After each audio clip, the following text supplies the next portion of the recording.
What if I told you that the original idea for Gandalf from Lord of the Rings comes from a Czech mountain spirit? Because today we will be talking exactly about this old man. His name is Krkonoš, and without further ado, let's begin. So, who is Krakonoš? Krakonoš is a mountain spirit who is protecting the Krkonoše mountainside that is ranging in the area around Czech Republic, Poland and Germany. He was first mentioned in text at around the 16th century, and his first picture is attested from a map of Silesia from 1561 by Martin Helvig. Before that, Krakonoš was most likely a pagan deity, a god of the mountains for the people who lived there. But with the coming of Christianity, he was slowly demonized into a demon or an evil spirit, which he stayed as until fairly recently. He has had many names, including Mr. Johannes or Mr. Jan. In Germany, they called him Rubelzáhl, which was Czechened into Rybrcol. In Poland, he was Rychl Řepa, translated into Řepočet. So, how does Krakonoš look exactly?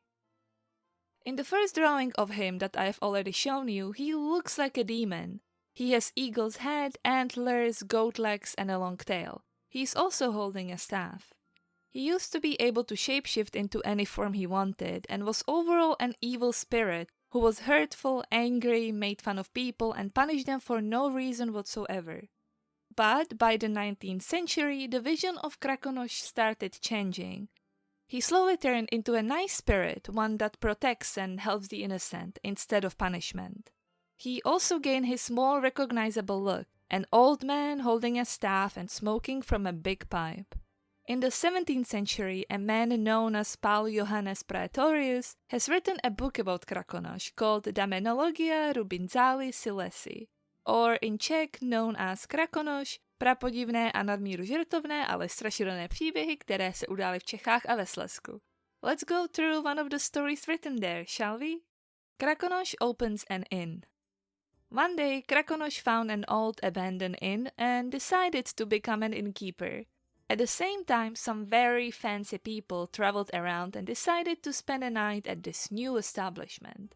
At first nothing happened, but then the tables have been set with big barrels and stumps with taps in them. The guests sat down and Krakonoš got to serving them.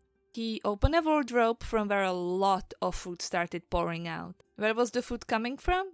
Don't ask. The guests thanked their host but politely asked for something to drink. Krakonoš just knocked at the wall nearby and a beautiful boy and a girl walked out of it, got to one of the barrels and stumps with taps in them and served delicious Spanish wine. If any guest wanted water instead, they just had to raise their cup above their heads to a pipe by the ceiling and it filled up automatically.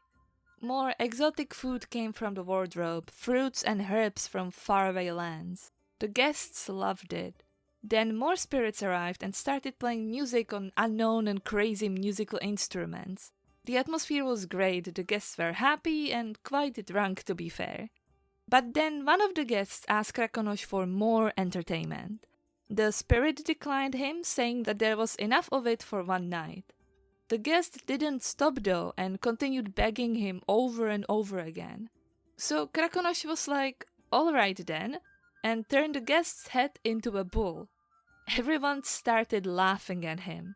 The bullman was furious about this change and wanted to complain and swear, but everything that came out of his mouth were just moos.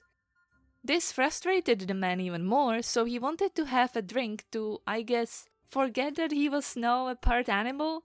But oh no, the snout didn't fit into the drinking cup. Everybody else laughed at his misery, and at last Krakonoš brought the man a barrel, and to his satisfaction, the bull drank his fill. When everything quieted down, his wife, who was apparently sitting somewhere further into the inn, heard of what had happened and rushed to her husband's side. She swore and screamed at Krakonoš, and when she didn't listen to the spirit asking her to be quiet, Krakonoš turned her head into a cow. She and her husband mooed at each other to everybody's amusement until the time came for everyone to go to sleep. In the morning, all the guests woke up in a field, not knowing whether anything they lived through was real. The end. So, as you can see, Krakonoš was still a little bit of a trickster spirit when this was written, but already lost his older monstrous look. Krakonoš and Gandalf. At the start of the video, I mentioned that inspiration for Tolkien's Gandalf came from Krkonoše. That is true according to Polish historian Lukáš Kozák. Apparently, Tolkien bought a postcard from Switzerland with Krakonoš on it, shown as an old man forest spirit smoking a pipe illustrated by German artist Josef Madlener. On the back, Tolkien wrote, "The origin of Gandalf." TV appearances and culture. Basically, anywhere you go in Krkonoše, you are gonna find Krakonoš. He has his own beer, snowbuilding contests, statues, you name it. There was a fairy tale TV series večerníček about him as well, called Krkonošské pohádky. This set of 20 episodes, each by about 10 minutes long, have been voted the best večerníček of all time. Apart from Krakonoš, it stars other characters. The main one is Trantenberg, who is an evil landowner and neighbor to the land of Krakonoš. He wants to steal and take from the forests, and he is very greedy to his 3 servants, Anče, Kuba and Heine, and overall a very highly dislikable character. Every episode has a moral which is taught by Trantenberg doing something stupid and Krakonoš catching him. The whole thing is free to watch on YouTube, but I am afraid it has no subtitles. I also wanted to quickly mention the 2022 movie, The Secret of Krakonoš, which was overall pretty mid, but it gave us this version of Krakonoš, and I mean, yeah. Anyway, that's gonna be all for today. I hope you enjoyed, like and subscribe, and I will see you next time. Bye bye!